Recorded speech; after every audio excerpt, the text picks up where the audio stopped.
Hello friends, good morning. Welcome to ask spoken English academy. मी आरती वाके एक नवीन video घेऊन तुमच्या समोर आले. टेन्सेसच्या सीरीजमध्ये शेवटचे 3 टेन्सेस आहेत जे आता आपण सुरू करणार आहोत. द फर्स्ट वन आपण बघणार आहे present perfect continuous tense.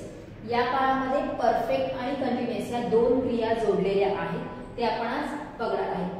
Present म्हणजे वर्तमान काळ. वर्तमान काळामध्ये क्रिया चालू पण आहे आणि पूर्ण पण आहे. हे कसं एक्सप्लेन करायचं ते बघूया. प्रेझेंट परफेक्ट कंटिन्युअस टेन्स मध्ये वाक्याची सुरुवात सब्जेक्टने होणार आहे. The structure is subject plus have किंवा हॅज हेल्पिंग वर्ब यूज करायचे. का? कारण परफेक्ट टेन्स आहे. परफेक्ट टेन्स मध्ये आपण टू हॅव चे फॉर्म जसे घेतलेले आहेत तसेच आपण इथे कंटिन्यू केलेला आहे. देन बीन हा प्रत्यय घ्यायचा आहे. का प्रत्यय घ्यायचा आहे? कारण दोन क्रिया आहेत, त्यामुळे दोन्ही क्रिया दर्शवण्यासाठी आपण बीन हा प्रत्यय वापरलेला आहे. कंटिन्युअस आहे. कंटिन्युअस जेव्हा असतो तेव्हा आपण क्रियापद आयएनजी चा फॉर्म यूज करत असतो. So verb आयएनजी. सेंटेन्स कंप्लीट करण्यासाठी लागणाऱ्या गोष्टी आहेत ऑब्जेक्ट आणि कॉम्प्लिमेंट. आणि क्रिया कधी सुरू झाली हे सांगण्यासाठी आपल्याला या काळामध्ये टाइमचा वापर करायचा आहे. म्हणजे the structure is subject plus have oblique has plus been plus verb ING object complements plus time. हे आहे त्याचं स्ट्रक्चर. करत आलेलो आहे. आता करत आहे आणि करत आलेलो आहे मध्ये स्लाइटच काय आहे? डिफरन्स आहे. प्रेझेंट कंटिन्युअस टेन्स मध्ये आपण काय म्हणतो की क्रिया चालू आहे आता, बरोबर. तेव्हा आपण टाइम वापरत नाही की मी आता शिकवत आहे, तो ऐकत आहे, गाडी जात आहे, तो हॉर्न वाजवत आहे. म्हणजे क्रिया आता या घडीला चालू आहे. म्हणजे थोडासा फरक जर झाला की मी 2 तासापासून शिकवत आहे, तो 10 मिनिटापासून गाडीचा हॉर्न वाजवत आहे.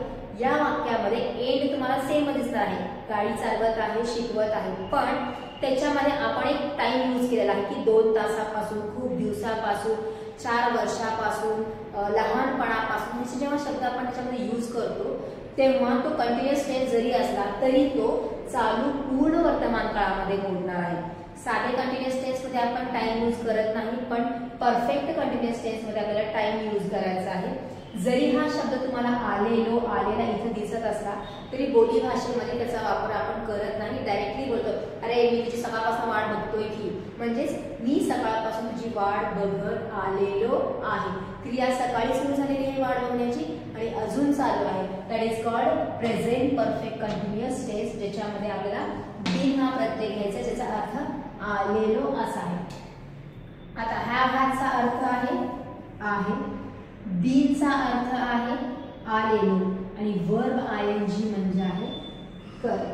करत आलेलो आहे, खात आलेलो आहे, पीत आलेलो आहे, शिकत आलेलो आहे, व्यायाम करत आलेलो आहे. हे सेंटेन्सेस करत असण्याचा वापर करतो. आता सांगितलं सगळं आलेलो हा शब्द प्रत्येक मराठी वाक्यामध्ये घेतला नाही तरी चालेल, बट त्या सेंटेन्स मध्ये टाइम असणं गरजेचं आहे.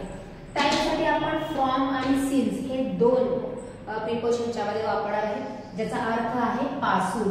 तुम्ही ती क्रिया कधीपासून करत आलेला आहात, जसं की सकाळपासून करत आहे, 2 तासापासून करत आहे, मागच्या आठवड्यापासून करत आहे, खूप दिवसापासून करत आहे, 25 वर्षापासून करत आहे.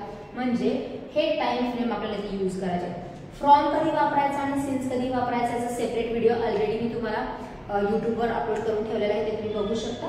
तुम्हाला तर सांगू तरी सुद्धा फ्रॉम म्हणजे आपण जेव्हा असंच वरवरून ढोबळ म्हणून टाइम सांगतो तेव्हा आपण त्याचा वापर करणार आहे फ्रॉम म्हणून. जसं की from 2 days, from 2 weeks, from many days, from last week. हे काय आहे? तुम्ही असंच वरवरून सांगितलं आहे, पण ते तुम्हाला जर एक्झॅक्ट टाइम माहिती असेल तेव्हा आपण वापरणार आहे सिन्स. जसं की since 9 o'clock, since Monday, since June, since 1999. Exactly time जे तुम्हाला माहिती असतात तेव्हा आपल्याला वापरायचं आहे सिन्स, आणि आपल्याला एक्झॅक्टली टायमिंग माहिती नाही तेव्हा आपण वापरणार आहे फ्रॉम. जसं की तुम्ही आता इंग्रजी शिकत आहात, बरोबर आहे. किती दिवसापासून इंग्रजी शिकत आहात? 2 महिन्यांपासून. सो फ्रॉम 2 months झाला. पण जर तुम्हाला एक्झॅक्टली माहिती असेल की मी सप्टेंबर पासून शिकत आहे किंवा ऑगस्ट पासून, तर तुम्ही सांगणार तर सिन्स ऑक्टोबर, सिन्स सप्टेंबर असे शब्द येणार आहेत. दोन्हीची क्रिया एकदा सुरू झालेली आहे, पण एक्झॅक्टली टाइम एकाला माहित नाही, एक्झॅक्टली टाइम एकाला माहित नाही. ज्याला माहित आहे तो सिन्स वापरेल, ज्याला माहित नाही तो फ्रॉम वापरेल. दोन्हीचा अर्थ एकच आहे, पासून. क्रिया कधीपासून सुरू झाली हे सांगण्यासाठी द प्रिपोजिशन ऑफ टाइम ह्यांना म्हटलं जातं. वेळ दर्शवणारे प्रिपोजिशन आपल्याला इथं वापरायचे आहे. आता ही क्रिया होते कशी सुरू? तर क्रिया भूतकाळामध्ये सुरू होते एका पर्टिक्युलर टाइमला. आता आपण म्हणतो फ्रॉम आणि सिन्स ते इथून कधी सुरू झाली, भूतकाळामध्ये सुरू झाली. आता आपण बोलत आहे ना ते आहे प्रेझेंट. आता या घडीला मी बोलत आहे. सुरू झालेली क्रिया या घडीला मी आता बोलत आहे तिथपर्यंत चालूच आहे कंटिन्युअसली. आणि फ्युचर मध्ये सुद्धा थोडे दिवस चालूच राहणार आहे. आज इथं संपणार नाहीये, ती अजून थोडेसे दिवस चालूच राहणार आहे, थोडा काळ चालूच राहणार आहे. हे सांगण्यासाठी आपण याचा वापर करतो. जसं की मी आता तुम्हाला काय म्हटलं की 2 महिन्यापासून आपण इंग्रजी शिकत आहोत. 2 महिन्यापूर्वी तुम्ही काय केलेलं आहे, इंग्रजी शिकायला सुरू केलेलं आहे. From the month of August. August मध्ये क्रिया सुरू झालेली आहे शिकायची. तुम्ही तेव्हापासून शिकत आहात आणि अजूनही शिकत आहात. आज तुमचा क्लास संपलाय का, किंवा आज तुम्ही इंग्रजी शिकायला सोडणार आहे का, नाही. तर अजूनही आज चालू आहे आणि अजून थोडा वेळ पुढे सुद्धा चालू राहणार आहे. जोपर्यंत इंग्रजी परफेक्ट होत नाही, जोपर्यंत माझा क्लास कंप्लीट होत नाही, जोपर्यंत मी फ्लुएंट होत नाही इंग्लिशमध्ये, तोपर्यंत इंग्रजी शिकण्याची क्रिया ही चालूच राहणार आहे. That is called present perfect continuous tense.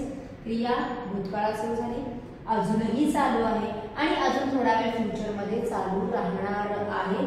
For example माझं सेंटेन्स इथे दिलं मुद्दामून, I have been teaching English since 2004. 2004 पासून मी इंग्रजी शिकवत आलेली आहे किंवा इंग्रजी शिकवत आहे. क्रिया माझी 2004 मध्ये सुरू झालेली आहे शिकवण्याची. मी आजही, आता आहे 2025, 21 वर्षापासून मी शिकवतच आहे. आज माझा शेवटचा दिवस आहे का शिकवायचा? Of course not. I am going to teach. म्हणजे मी अजूनही पुढे दिवस काही दिवस शिकवणार आहे, काही महिने शिकवणार आहे, काही वर्ष शिकवणार आहे. तर क्रिया माझी चालूच राहणार आहे अजून थोडा वेळ.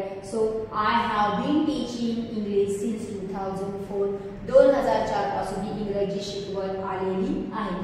आता जर मला फक्त हे सेंटेन्स मला सांगायचं की मी इंग्रजी शिकवत आहे, तर सेंटेन्स झाला असता आय एम टीचिंग इंग्लिश.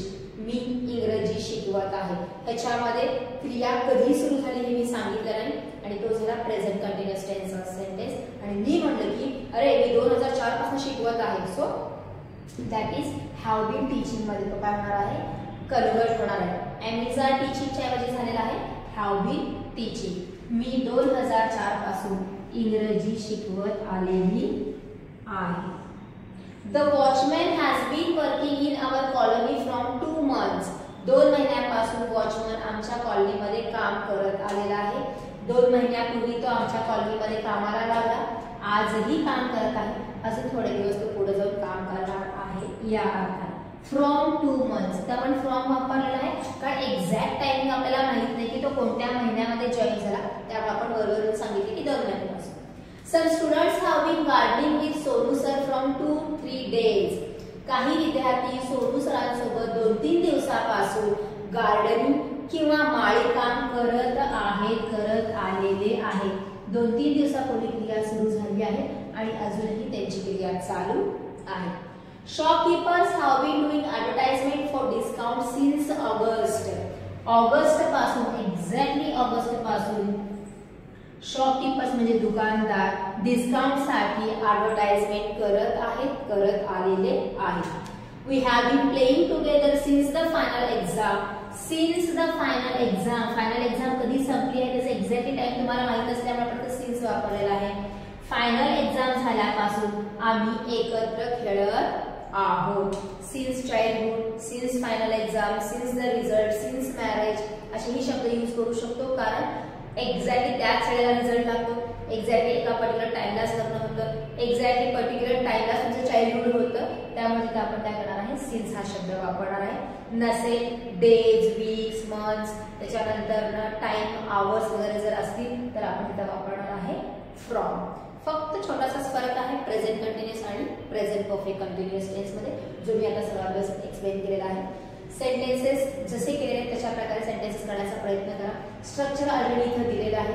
बोलत असताना हा शब्द वापरला जातोच असा नाही. मी मगाशी पण सांगितले, आताही सांगत आहे. फक्त तुम्हाला फोकस करायचा आहे त्या वाक्यातल्या टाइमवर. If there is time and continuous tense, that is perfect continuous tense. If there is continuous tense but there is no time, that is present continuous tense. Screenshot काढून घ्या. सेंटेन्सेस अशा प्रकारे करण्याचा प्रयत्न करा आणि प्रॅक्टिस करायची. So this is for today. Thank you.